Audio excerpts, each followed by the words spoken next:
President Trump is threatening 100% tariffs if Canada follows through on a proposed trade deal with China. As reporter Edward Lawrence explains, leaders in Canada are now responding. Canadian Prime Minister Mark Carney says he's concerned about the U.S. as a partner, and he is not looking for a full trade agreement with China. The Canadian Prime Minister says that he settled some disputes over tariffs with China, angering President Donald Trump. The president concerned Canada is on the path towards a greater trade deal.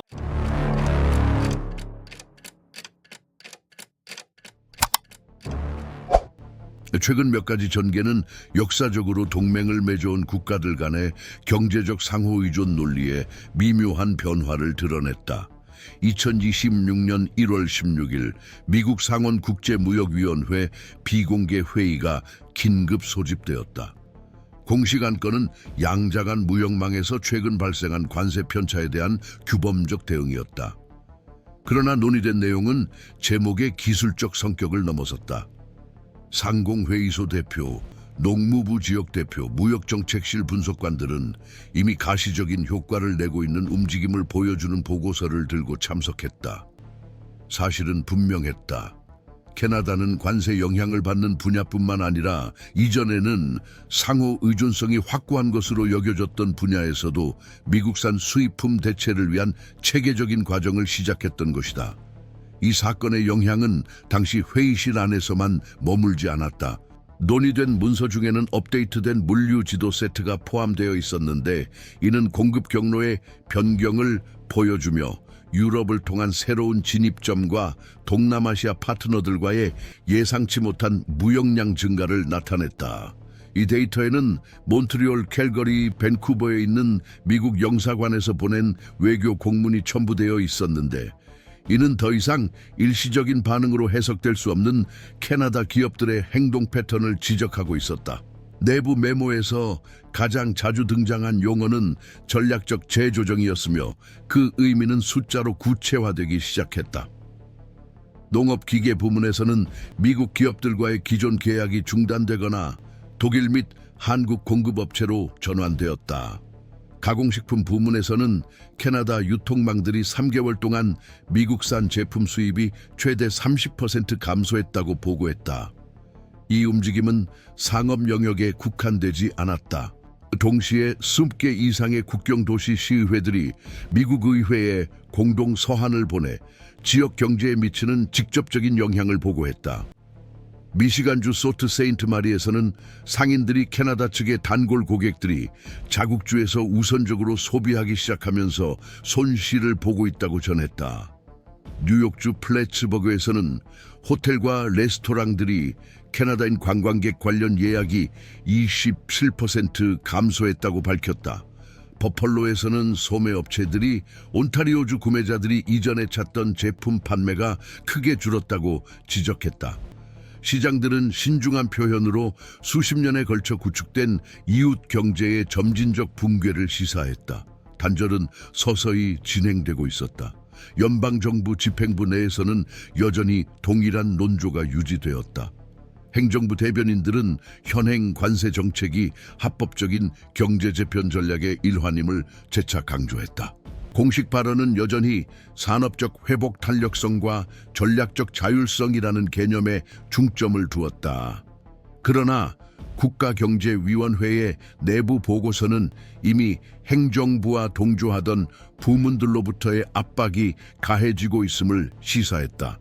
대두 옥수수 밀 생산자 협회들은 캐나다 수출, 특히 엘버타주와 서스케처 원주에서의 수출이 크게 감소했다는 데이터를 제시했다. 전국제조업협회 남은 2025년 승인된 관세 조치의 지속 여부를 재검토하기 위해 의원들과의 회의를 시작했다. 진단에서 공통된 점은 분명했다. 캐나다의 대응 조치가 예상보다 훨씬 체계적으로 계획되었다는 것이다. 한편 캐나다 정부는 제도적 신중함을 유지하며 대응을 진행했다. 대립적인 발언도 대외 캠페인도 없었다. 그러나 내부적으로는 의회가 현지 생산 촉진 인센티브 패키지와 외국 공급 업체 대체를 위한 자금 지원 라인을 승인했다.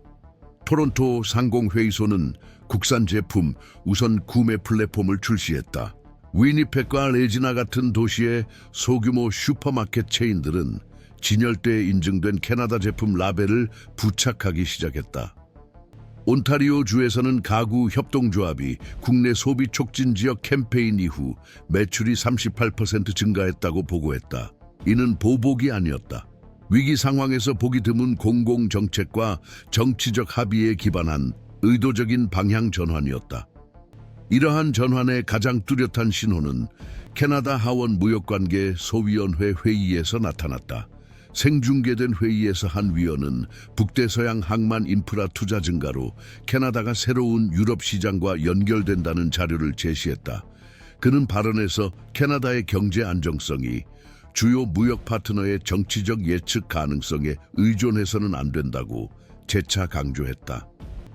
이 발언은 언론에서 제한적인 반향을 일으켰지만 미국 국무부의 경제정보 보고서에서 인용되었다. 평가는 분명했다. 이 발언은 관세에 대한 불만뿐만 아니라 미국과의 전략적 관계에 대한 보다 광범위한 재평가를 시사했다. 이러한 제도적 변화는 고립된 환경에서 일어나지 않았다. 지난 2년간 북미는 캐나다뿐만 아니라 멕시코와 유럽연합, EU를 포함한 무역 갈등이 누적되어 왔다. 그러나 캐나다의 경우 피터슨 국제경제연구소 PII의 분석가들은 명시적인 외교적 단절 없이 채택된 조치의 깊이가 차별화된 요소라고 지적했다. 정면 대결 대신 미국 여론의 눈에는 거의 보이지 않지만 재정 통계와 자본 흐름에서는 감지될 수 있는 인내심 있는 행정적 재편이 이루어졌다. 이러한 태도는 핵심 시장에서 객관적인 손실을 처리하면서도 통제력을 유지해야 하는 미국 외교에 특정한 도전을 제기했다. 이러한 유형의 재편에서 제도적 체계는 운영상의 한계를 드러낸다. 최근 정치 주기에서 적용된 관세 모델은 협상 도구로 고안되었다. 그러나 양보 대신 구조적 대체를 선택하는 파트너들 앞에서 대립의 논리는 억지력을 잃는다. 이제 문제는 피해가 되돌릴 수 있는지 여부가 아니라 미국의 지역 내 지배적 무역 관계가 조용히 더 분산된 새로운 질서로 대체되고 있는지 이해하는 것이다. 이러한 유형의 분석은 공식 발표를 넘어 전체적인 상황을 관찰할 때만 가능하다. 따라서 본 채널을 구독한 분이라면 우리가 뉴스 헤드라인이 되기 전에 신호들을 연결해 왔음을 이미 알고 있을 것이다. 이 시점부터 기관의 초점은 기술적 분석에서 전략적 억제를 위한 보다 광범위한 노력으로 전환되었다.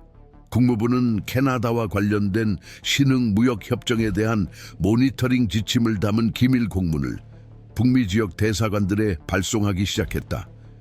주목할 영역 중 하나는 이전에 비미국산 제품의 캐나다 시장 진입을 비공식적으로 차단하던 위생 및 규제 프로토콜의 재편이었다. 이러한 장벽의 점진적 제거는 독일, 한국, 브라질과 같은 국가들이 과거 미국이 독점하던 틈새 시장을 차지할 수 있는 여지를 마련했다. 이 움직임은 합법적이고 진보적이며 되돌리기 어려운 것이었다. 이러한 맥락에서 미국 무역대표부, 약칭 USTR, 산하법무부서는 캐나다의 새로운 정책이 특정 측면에서 위장된 제한적 조치에 해당할 수 있는지 평가하기 위한 공식 협의를 시작했다. 이 과정은 논란의 여지가 있었다. 일부 고문들은 한 국가가 자국 내 생산 체인을 재편하기로 한 주권적 결정이 현행 조약을 위반하지 않는다고 주장했다. 다른 이들은 특히 수입에 직접적인 영향을 미치는 국가적 인센티브의 존재가 입증될 경우 미국, 멕시코, 캐나다 협정, 약칭 USMCA 범위 내에서 이의를 제기할 여지가 있다고 보았다. 그러나 더 강경한 접근을 주장하는 이들 사이에서도 새로운 제재 조치가 이미 진행 중인 경제적 분열을 더욱 심화시킬 위험이 있다는 인식이 존재했다. 법적 긴장은 정치적 교착 상태로 전환되었다. 캐나다 측에서는 외교부가 제도적 억제 전략을 채택했다. 고위 당국자 중 누구도 진행 중인 무역 재편에 대해 공개적으로 논평하지 않았다. 트리도 총리는 캐나다가 USMCA 조항과 지역 안정성에 계속해서 전념하고 있다고 거듭 주장했다. 그러나 의회 회의에서 여당 의원들은 보다 다양하고 회복력 있는 무역 정책 수립을 명확히 주장했다. 정보공개법을 통해 입수한 내부 계획 문서에 따르면 2025년 중반부터 이미 미국에 대한 핵심 의존도를 점진적으로 대체하기 위한 부처 간 태스크포스가 구성된 상태였다. 이러한 수렴은 워싱턴의 공개 경고에도 불구하고 캐나다의 제도적 대응이 방향을 유지한 이유를 이해하는 데 도움이 된다. 개발 기관들은 국내 공급망을 갖춘 프로젝트를 우선시하기 시작했다. 캐나다 개발은행은 국내산 또는 비미국산 원자재를 사용하는 기업을 우대하기 위해 대출 기준을 재검토했다. 캐나다 통계청 자료에 따르면 아시아 국가로의 소비자의 수출은 지난 분기 12% 이상 증가했다. 주요 경제신문들은 이러한 진전을 반복적인 헤드라인으로 보도하기 시작했으며 CD 하우 연구소와 같은 연구센터들은 캐나다가 북미에서 독립적인 수출 허브로 재편되고 있음을 시사하는 보고서를 발표했다. 미국에서는 논쟁이 격화되었다. 북부 주지사들, 특히 미네소타, 미시간, 뉴욕 주지사들은 상원 의원들에게 보다 실용적인 대응을 촉구하기 시작했다. 일부는 관세 교착 상태의 부작용을 논의하기 위한 양국 간 긴급위원회 구성을 제안했다. 다른 이들은 의회가 2025년에 채택된 조치들에 대한 부분적 유예를 검토하여 무역관계가 재조정될 때까지 시간을 벌 것을 제안했다. 지역 지도자들 사이의 공통점은 분쟁의 비용이 연방정부의 약속과 달리 지역 생산망에 전가되고 있다는 인식이었다. 지역 언론은 백악관과 현장의 실제 영향 사이에 운영 공백이 존재한다는 사설로 이 진단을 부각시켰다. 동시에 USMCA 협정의 3국 간 파트너인 멕시코는 적극적인 관망 자세를 유지했다. 캐나다와 같은 규모의 직접적인 보복 조치를 시행하지는 않았지만 재편의 신호도 감지되고 있었다. 멕시코 경제부는 유럽 및 아시아 파트너들과의 협상을 강화하며 시장 다각화를 위한 양해 각서 영문 약칭 MOU 체결을 가속화했다. 자동차 부품 산업 등 일부 산업은 미국과 멕시코 축외 국가들로 계약을 재조정하기 시작했다. 멕시코 정부는 기존 협정 이탈 의사를 공식적으로 밝히지 않았지만 이러한 조치들은 점진적 보호 정책을 시사했다. 한편 워싱턴에서는 행정부와 가까운 경제자문단들이 두 가지 전략 사이에서 갈등을 겪었다. 파열 움직임을 억제하기 위해 강경한 발언을 강화할 것인지 아니면 현행 협정의 핵심을 유지하면서 제한적인 재협상에 대한 개방성을 시사할 것인지. 내부적 딜레마는 캐나다로 전통적으로 수출해온 부문들의 경기 둔화를 보여주는 경제 지표로 인해 더욱 악화되었다. 미드웨스트 지역의 중장비 산업은 전년 동기 대비 해외 판매가 9% 감소했다. 위스콘신과 아이오와의 농업 생산자 협동조합들은 판매되지 않은 재고 증가를 보고했다. 일부 분석가들에 따르면 이러한 압박이 다음 선거 주기 동안 정치적 변동성으로 전환될 위험이 존재했다. 이러한 제도적 역학은 무역 분쟁의 영향이 현재에만 국한되지 않음을 보여준다. 이는 경제 정책, 지역 외교, 연방 통치 자체의 미래 방향을 형성한다. 전통적 파트너들이 의존 구조를 재설계하기 시작하면 역사적 영향력 균형은 전환기에 접어든다. 시스템은 단일 축을 중심으로 작동하지 않게 되며 더 분산되고 예측하기 어려운 기준에 기반한 새로운 권력 지형이 형성된다. 이러한 과정의 분석은 지속적인 모니터링과 공식 성명 외부의 움직임에 대한 예리한 관찰을 요구한다. 이러한 해석을 중요하게 생각한다면 우리는 여기서 계속해서 신호들이 확정된 사실로 굳어지기 전에 그 신호들을 연결해 나가겠다. 캐나다의 재편이 장기적으로 무엇을 시사하는지에 대한 상반된 해석이 지속되고 있다. 일부 분석가들은 이 움직임을 지난 2년간 집중적으로 이루어진 미국의 관세 결정으로 특징지어지는 예외적인 시기에 대한 전술적 대응으로 이해해야 한다고 본다. 이러한 관점에서 오타와는 지속적인 구조적 변화를 추진하는 것이 아니라 여전히 실행 가능한 것으로 간주되는 무역 구조 내에서 더 유리한 조건을 얻기 위해 시간적으로 제한된 압력을 가하고 있는 것이다. 관세의 후퇴, 완화 또는 부분적 재편이 발생할 경우 이 시나리오는 미국, 멕시코, 캐나다 협정, 약칭 USMCA의 근본적 재검토 없이도 무역 흐름이 재조정될 수 있음을 전제로 한다.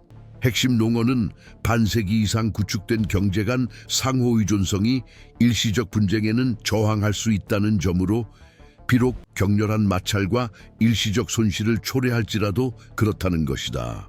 다른 한편으로는 2025년 중반 이후 오타와가 채택한 조치를 전환점의 신호로 묘사하는 분석가들도 있다. 이 그룹에 따르면 캐나다 정부는 미국 외교 정책의 예측 가능성 감소와 관련된 정치적 위험을 내재화하기 시작했으며 더 선제적으로 대응하기로 선택했다. 이러한 해석에서 목표는 단순히 현행 관세에 대응하는 것이 아니라 반복적인 무역 불안정 가능성에 대한 취약성을 줄이는 것이다. 국내 생산 장려책 승인, 신시장 지향적 항만 인프라에 대한 공공투자 재편 물류 다각화 전략의 제도화는 캐나다가 경제적 안보 논리에 따라 행동하기 시작했다는 증거로 제시된다. 이러한 맥락에서 캐나다는 현재만을 바라보는 것이 아니라 더 분열되고 다극화된 지정학적 환경에 대한 기대를 바탕으로 전략을 재조정하고 있는 것으로 보인다. 이 논쟁은 제도적 선례의 차원까지 확대된다. 미국 중심성에 대한 의존도를 낮춘 대체 무역협정 네트워크의 형성은 북미 경제의 지역적 축으로서의 역할을 재편할 수 있다. 국제무역법 전문가들은 현행 조약이 최소한의 약속만 유지된다면 회원국들이 다른 경제 동맹을 추구하는 것을 막지 않는다고 지적한다.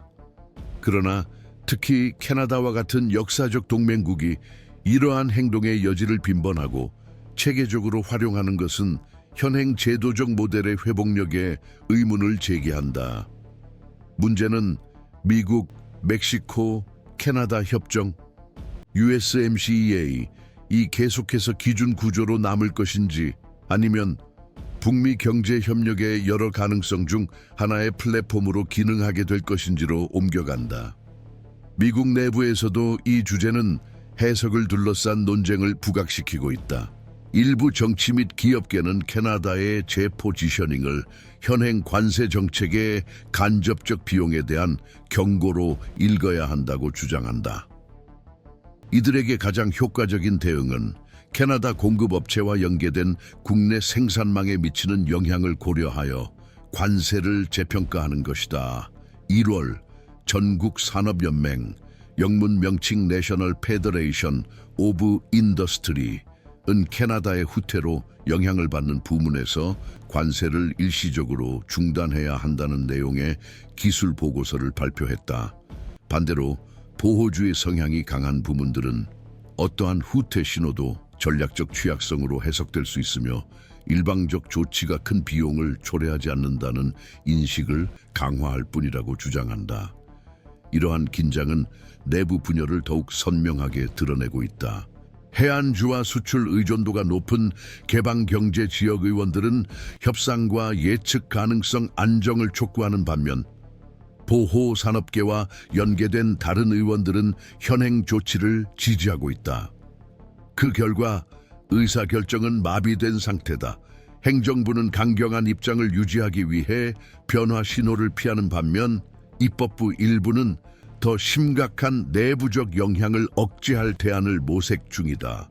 이러한 교착 상태는 제도적 불확실성의 공간을 창출하며 무역 지표의 점진적 악화에도 불구하고 어느 기관도 명확한 방향 전환을 주도할 의사가 없어 보인다. 캐나다에서도 내부 해석은 여전히 논쟁 중이다. 저스틴 트루도 정부가 주요 경제 재편 조치에 대한 의회 지지를 공고히 했음에도 일부 의원들은 급속한 탈동조화의 위험을 지적한다. 우려 사항으로는 미국 공급업체를 더 먼 지역의 파트너로 대체할 경우 물류 비용 상승과 특히 의료 및 에너지 부문에서 핵심 공급망이 취약해질 가능성 등이 있다. 또한 최근 체결된 일부 협정의 지속 가능성 한계에 대한 논의도 진행 중이며 특히 규제 기준이 캐나다 기준과 크게 다른 국가들과 체결된 협정들에 대한 논의가 집중되고 있다. 정부는 기술 보고서와 운영적 정당성 설명으로 대응하고 있으나 논쟁은 여전히 결론 나지 않은 상태다. 외교적 차원에서 이 사건은 동맹국 간 분쟁 해결을 위한 공식적 메커니즘의 효과성에 대한 의문을 제기한다. 미국, 멕시코, 캐나다 협정 USMCA는 무역 분쟁을 위한 전문위원회와 중재 패널을 규정하고 있으나 지금까지 어느 당사국도 공식적으로 이러한 수단을 가동한 바는 없다. 일부 관측통들은 이러한 절차적 침묵이 억제 전략의 일환이라고 본다. 다른 이들은 현재의 갈등이 조약이 마련한 수단을 넘어섰음을 시사한다고 본다. 이러한 공백 속에서 미국주와 캐나다 주정부 간 연방정부의 승인 없이 체결된 양해 각서와 같은 하위 국가 및 부문 차원의 병행, 양자 협력이 증가하고 있다. 비록 법적으로 허용된 협정이지만 이는 지역 무역 거버넌스의 점진적 분열을 나타낸다. 국제 거버넌스 혁신센터, 영문 약칭 CGII, 소속 연구원들은 현재 상황을 점진적 전환기로 묘사한다. 공식적인 단절 선언이나 갑작스러운 사건 없이도 전통적 상호 의존성의 분권화를 가리키는 일관된 움직임이 존재한다는 것이다. 이 과정을 설명하기 위해 기능적 주권이라는 개념이 사용되고 있다. 동맹국들이 공식적 외교 관계를 유지하면서도 핵심 분야에서 운영적 자율성을 확대하는 현상을 의미한다. 이러한 관점에서 캐나다는 미국과의 파트너십을 종료하는 것이 아니라 새로운 국내 우선순위에 따라 그 조건을 재정의하고 있는 셈이다. 이러한 재구성의 장기적 효과에 대해서는 아직 합의가 이루어지지 않았다. 일부 전망은 관세를 부분적으로 유지하더라도 양자 무역이 더 분산되고 덜 집중된 형태로 재성장할 수 있다고 지적한다. 다른 전망은 각국이 공유 구조를 완전히 포기하지 않으면서 취약성을 줄이려는 전략적 신중의 장기적 기간이 이어질 것이라고 제안한다. 전망은 여전히 열려 있으며 그 전개는 정치적 제도적 차원에서 아직 내려지지 않은 결정들에 달려 있다.